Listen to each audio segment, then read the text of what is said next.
Hello everyone, welcome to another episode of Wine Wednesday, here from Emperor Production Stages and Expendables Plus Inc. My name is Marie, and this is our co-host for today. Hello everyone, I'm Vincent. In this week's episode, we're going to do a movie review for the Joker movie.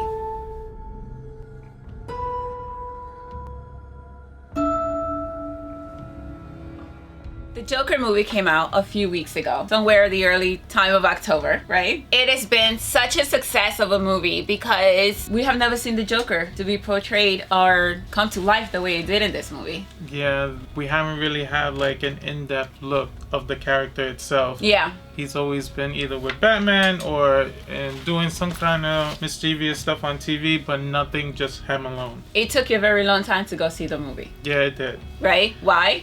Well, half of it was because a lot of people were going to see it, so I couldn't really get seats to actually watch it, and I didn't want to sit in front row. And the other half is because I really did want to spend the extra money to go see it on the big screen and make sure that I'm going to take the full take of this movie. The whole thing is that the movie's been sold out from the moment that it came out. It has been such a success from Todd Phillips to bring this movie to life, to bring this character to life. I got to see it 4 times. And it's a big difference from him going from The Hangover or Due Date to doing, he went from comedies to doing something so serious like and it's been such a success. And I think he did an amazing job. Such a success. And also, he came to film this movie in the Bronx. In the Bronx, New York. You can't get more nitty and gritty Gotham than the Bronx.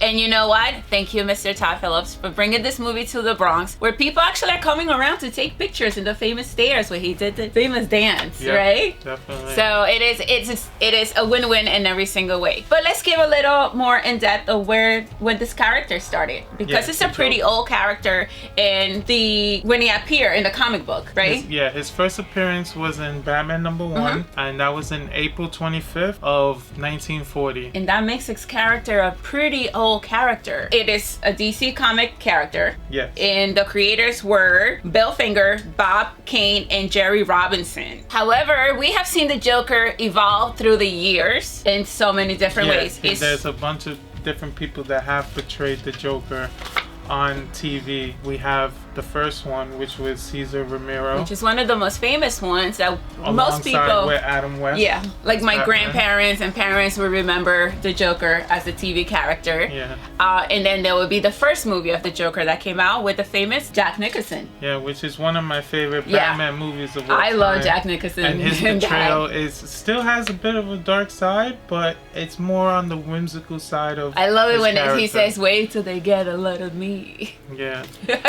Then we have, which everyone knows him for, Luke Skywalker in Star Wars, Mark Hamill. He does the animated series voice for which I never knew. Joker, and he's like very, very famous for that as well. And he has like a very unique laugh that he does for his character as the Joker. Mark Hamill, because Joker is known for his laugh, so everyone has to have their signature laugh for the character itself. Yes, and then the next one is the famous Heath Ledger, who rest in peace. Did one of close to what we got to see now in this movie, but it kind of like bring him out. I think that was one of the most violent. I mean, because he was fighting Batman. Yeah. But it also showed, which a lot of people don't really like think about it for a sec.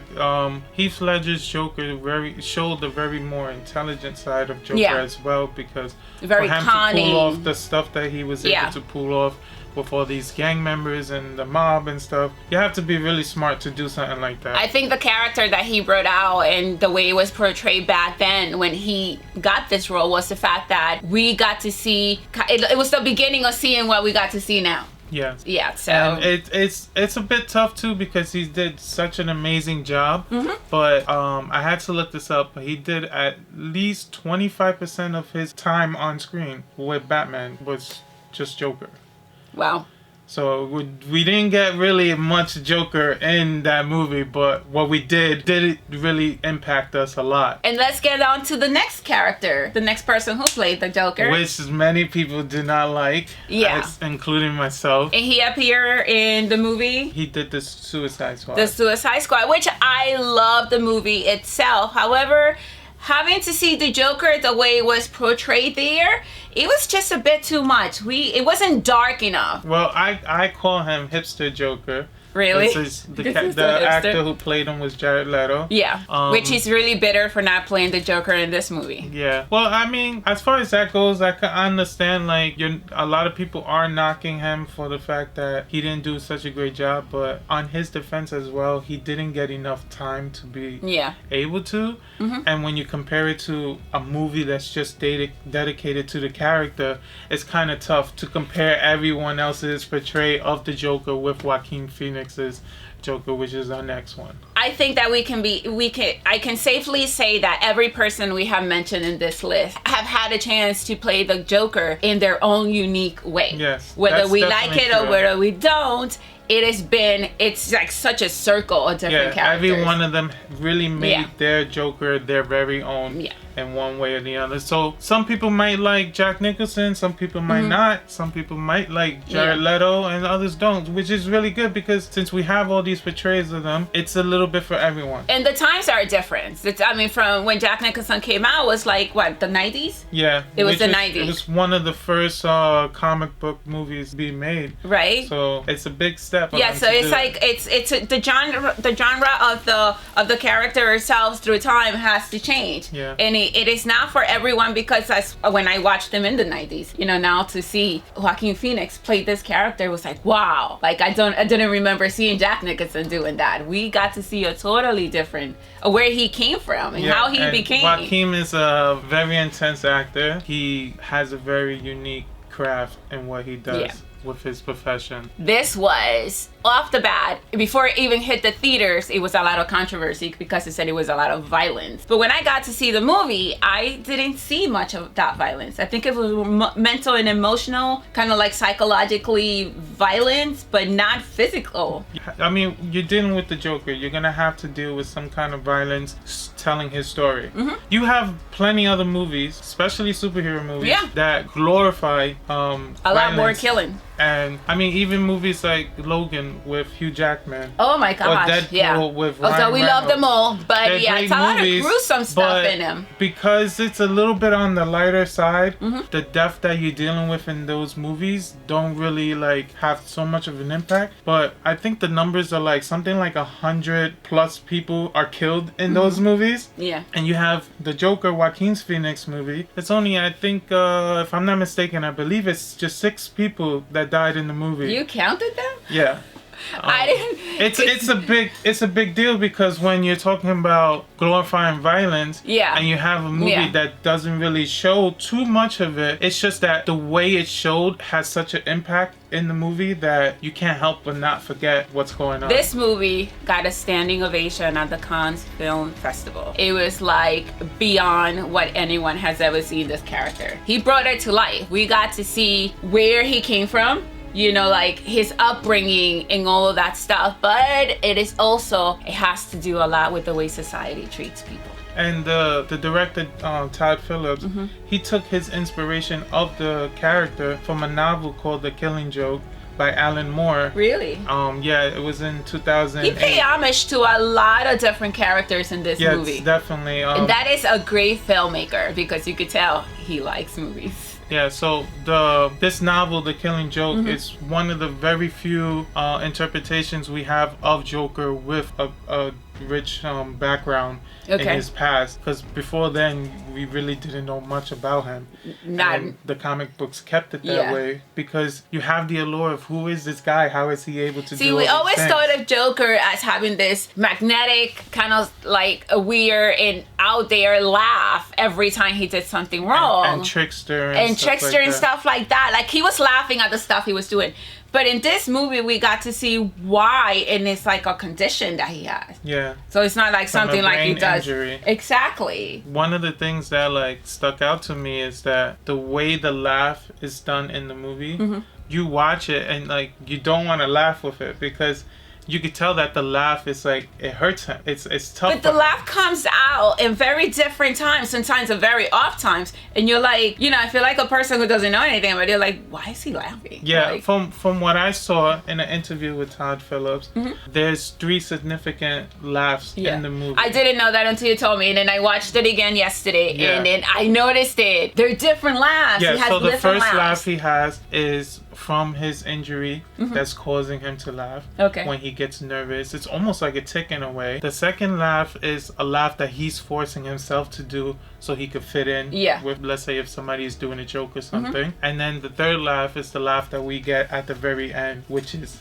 him genuinely laughing. So watching this movie to me is like a piano song. Kind of like it takes you in depth, and then you're looking at it, and then you're like, because there's no violence there. I mean, not violence like we see in the superhero movies. It's just more like watching a story of this character unfold. Yeah, and speaking of pianos, I felt that the scoring of this movie is, I think, on point with the feel you get of the movie. Yes. And the timing of the way the scoring goes from being very calm to then going with his emotion and getting very aggressive. This is a very emotional and very mental, kind of psychological movie to actually watch, because you think about it. Think about a person who is going through life very, very different. And I tell you because I know I have a son who has Asperger's, and you know, watching him grow up and people laugh because he's different or because he's not very sociable, and like society brands you as not being part of society, and then you see it here, and unfortunately in society there are people like that sometimes just life doesn't go according to the way life is supposed to be. And I think this is a character that became dark because of that. Another thing that I picked up that I thought was really important to the movie, he does these like very like weird dancing, slow moving dancing. At first, when I first saw it, it kind of looked to me like he was doing like Tai Chi or something. And I kind of got the idea that every time he did this dance, it was like he was metamorphosing into the character that he's supposed to become. Every step he did this dance at was a very defining moment in the movie to the switch over to the next part of his great thing about this character. movie and those kind of scenes that you have in the movie is the fact that you could take it for whatever it is. You could just have your opinion, like he's getting into the character. For me, I looked at it as he's just literally goes inside his mind. Yeah. I think that in his mind, he was just being free. And then with all this movement that he has, there's no way you could talk about this movie and not speak about Joaquin Phoenix's physical my God. look of the movie. That transformation was beyond incredible. It's very horrible looking the way his body looks. It's very sickly, and it's kind of disturbing to see him like that. And with all this movement he's doing, it just makes you feel like he has to be hurting. Yeah. Physically, emotionally. Emotionally. It's like trapped in his own mind. Imagine just being with some kind of disorder that the world would look at you like a joke. You get to the point of the movie where you start to realize how bad his mental state is when you figure out that person that you thought was gonna be like his girlfriend or someone that he was like all in his mind, enjoying their company was really in his mind. It's kind of a shocking moment as well to see that, wait, we just saw all this stuff and we thought he was doing great, things were looking up for him. He was a very loner, but can you imagine about a lot of people out there who are, just mentally, closed off in their own mind and emotionally, that they think that whatever world that they are portraying in their mind, it's kind of the world that's real out here. But we also got to find out why the Joker became the Joker. His upbringing was a big part of it. Past. Yeah, that's one of the important parts about this movie, that we got to see his beginning of growing up. So, and we got to see a little bit of who his mother was and where he was and how he became the way he became, not being a very, very well state of mind person. Yeah, of him getting abused as a little kid. Yeah, and physically abused and all of that stuff. Causing the injuries, which is what's causing him to laugh the way he laughs. But above all of that, he was a person who took care of his mother. He did whatever he can to take care of her. Yeah. So when he finds out what he finds out towards the end of the movie, it is heart-wrenching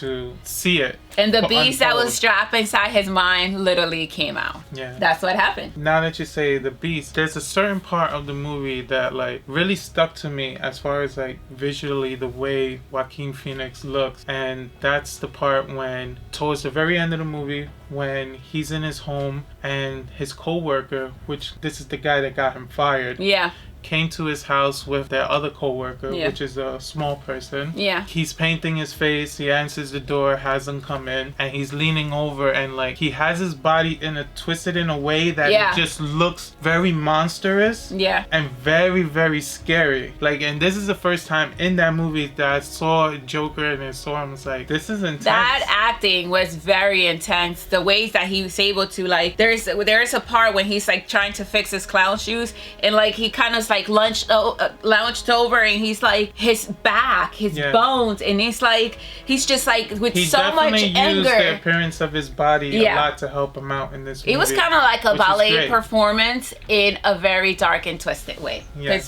Because of the way he moves. And then in the with character. the whole form of this very scary Mm-hmm. moment, then you move on after he happens to kill the guy Mm-hmm. as a joke, being the Joker. This small person wants to leave the house. He doesn't want to hurt the person. No, because the he liked person him. wasn't bad to He him. wasn't a bad person. No. And deep inside, he was not a bad So character. when he goes to let him go, he's on the floor. Yeah. And as the person's just passing by, he I jumps couldn't out to help scare laugh. him. I'm sorry. And I just thought it was great, like, And they to have even blood have such a everywhere, humor and like you know, that. yeah. To show the character Yeah. of Joker, and like he has this funny trickster side to him. Yeah. But he could also be very psychopathic. Yeah, this character brought so much out, and all he wanted was to be accepted and to be noticed. And I think at the end, he literally And started to be treated with respect. with respect. We saw the likes of Robert De Niro, which he played a really, really good character in here. Yeah. I was like shocked and surprised to see A him. very similar character to the movie he did called Kings of Comedy, where he wanted to be a famous comedian. Yeah. Which had a similar appearance to the way he was hosting the show as well. Mm-hmm. Yeah. So it's more stuff that Todd Phillips had brought to this movie, taking it from past Yeah. movies that he loved to interpret it in his way. We got to see the likes of young Batman. Yes. Bruce Wayne, Bruce Wayne. his father, his mother. The movie kind of connects all around Yeah. as it goes through it. It's not a fast-paced movie. It's just telling you the story of how it connects to everything. Because otherwise, you would have never connected him to Bruce Wayne's father. Yeah. If it wasn't for the mother who actually worked for them. Yeah. And was To be able to tie in that Yeah. story arc with Joker's. yeah, we would have It's never pretty thought of impressive. that. But he did start a movement because everybody who decided to follow this brave man who happened to kill a bunch of guys who were being jerks and being abusive to someone in the train. These are people that represented where he was coming from and living, feeling oppressed. Yeah. And that they weren't the rich and wealthy people. And for him to, even though it wasn't his motive to do it for that cause, Yeah.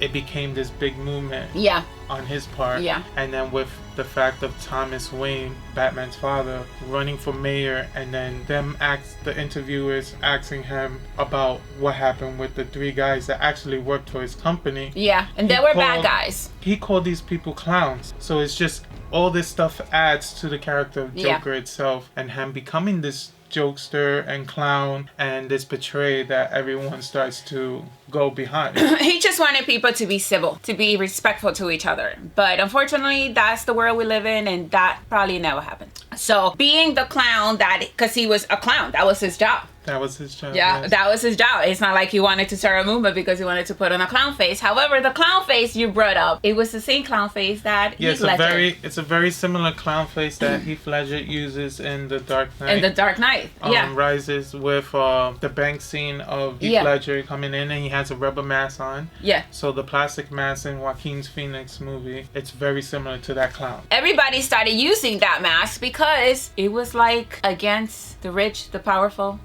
equality for everybody. Yeah. You know, because apparently this movie, politics, most likely like the real world, are actually in power and can get away with a lot. Yeah, which could also go into a nod to Batman Yeah. and why he even picks a character of a bat or to wear a mask and stuff like that, from this kind of history that you see in the movie, people have a symbol to grasp onto.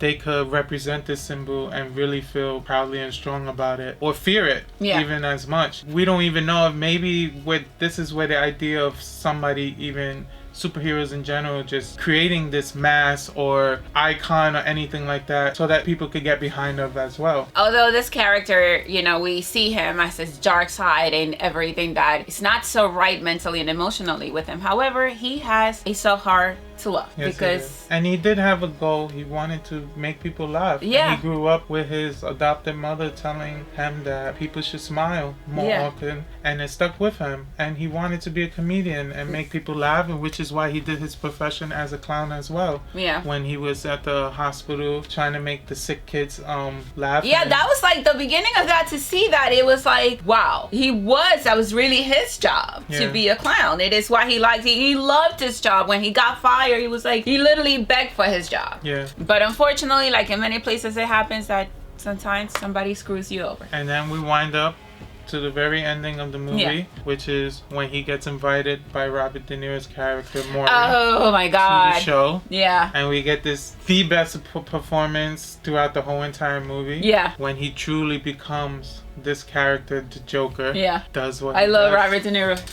What's with the getup? What's going on? Is this like some kind of movement going on? Like he's like, nope, my outfit. Yeah, this is him. This is what he feels comfortable in. And this is what he was doing as a living. And now he's, in his own way, he's taking it into his own positive look of how he makes himself feel better. I think that part of the movie was very violent, the way he did that. Yes, and you also got to remember as well that this man that invited him to the show was making fun of him for something that he was enjoying to do. And even though he might not have been as great, like there's no need to make fun of somebody, especially very somebody condescending with mental illness too, which they probably didn't know that, but still, like, you never know someone's situation and you're making fun of this person. And the thing is that, you know, if you're rich and powerful and your name is known, everybody would think you're a great person. In that particular part, you could tell that this Robert De Niro's character didn't know anything about these guys that he killed, but they were good people. How did you I think that's what got him so angry. Like, finally reveals to Robert De Niro and to the world that's watching that he was the person who killed the 3 men. Yeah.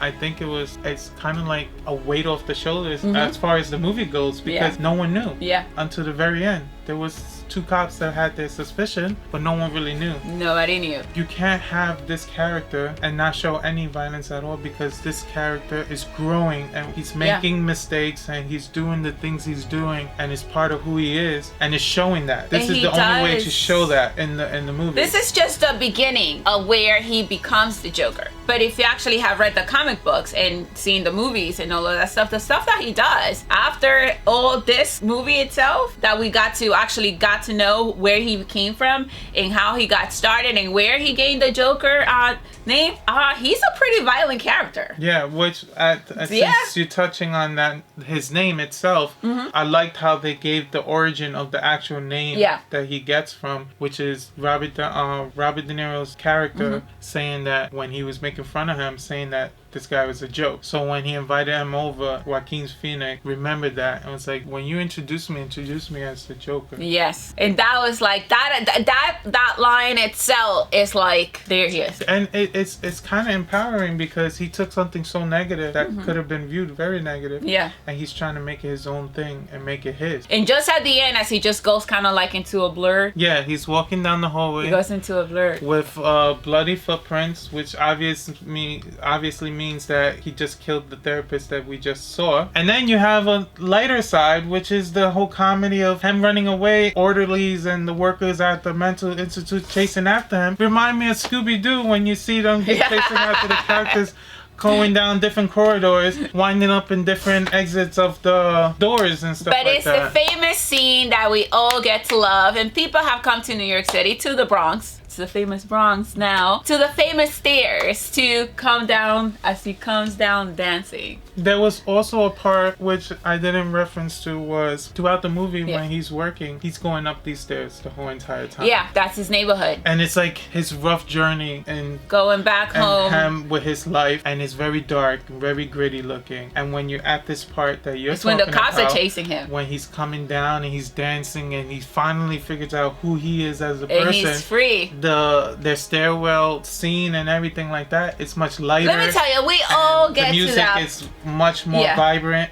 in that scene as well. We as human beings, sometimes if there's something good that happens to us, or maybe we're like Joey, just fudge it. I don't care anymore. I'm gonna just do it, right? You just feel like you're free. Imagine what his character felt like. Yeah, a lot was, to him it was dancing and moving. But that famous scene of him just dancing down so happily, it was amazing. What did you think about his last get-together outfit that he put together?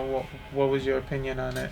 Comparing them to the other Jokers that we have seen in the past. I think it was a little more amusing and more kind of like the colors itself brought a little more of intensity to the character itself. Yeah. You know, clothes, I mean when you see like Cesar Romero, his clothing was like dark blue with the white. It was a little more subtle. It was back from the 80s. And it's also he dressed a little bit more like if he had some wealth to him as well. Mm-hmm. He took very good care of the way his appearance. I did think that looked.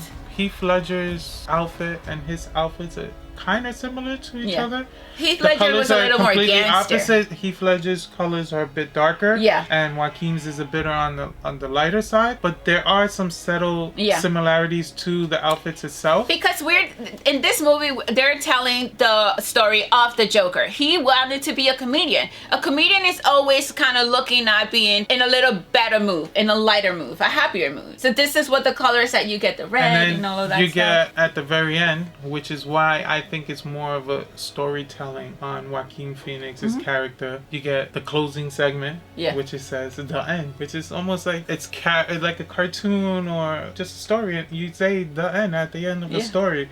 It's not really like, it couldn't be actually a complete depiction of his character. It's his version of it, of what might have happened, or if any of it happened, or if he wants it to happen. If it was in his mind. So we all get to ask different questions. No matter which Joker you like, no matter which character you like, we all have to agree that this was a very different movie, set aside from every other Joker we have ever seen. And this director did an incredible, amazing job. Definitely did. The budget for this movie was $55 million. So tiny. And as we stand, it should be upwards, to very close to $1 billion. $1 billion. It's gonna be one of the highest grossing rated R movies ever. This really good movie talent. Was full of talented and amazing and incredible creators, because they are all creators. Joaquin Phoenix created this character in his own terms. The director created this character for this movie in his own terms. It is just, amazing. Applause for all of them, and hopefully that we get to see. And if you haven't seen the movie, you should definitely see it. Don't wait as long as I did. Please go right now. Go see it. I know that there's still like a lot of movie theaters are still sold out. I definitely have to see it a second time because Definitely. I feel like there's certain things I might have missed, or I just need another look at it to get a better understanding of what exactly is going on. But it's definitely a movie you should definitely catch. You know what I really, really like seeing this movie more than anything? Because we went through the whole summer seeing like the Avengers movies and all of that stuff. So this kind of brought us to a comic character that kind of like brought it down to see, I'm going to see someone's life story. Yeah. And it was just totally different from one we have seen in the past 10 years. Definitely what I would consider a cinematic movie. Yeah. To get this character and bring it to the big screen and bring it to life, because he literally brought it to life. Plain and simple. And it's a really, really different thing. It's a very different movie for us to watch, and you have to go out there. And I hope you get to enjoy it as much as we have. Go and see it for a second time. So we have come to the end of our personal review for The Joker, and I hope you get to enjoy it as well. And do not forget to follow us, subscribe, share, and comment down below. This is our YouTube channel. And also follow us, share, subscribe, and follow us on Instagram, Facebook, and Twitter. And stay tuned for our next episode of Wine Wednesday, where we have a lot of different episodes coming up also for the next year and the holidays. And we'll see you soon. Bye. Bye. Heart is aching, smile, even though it's breaking.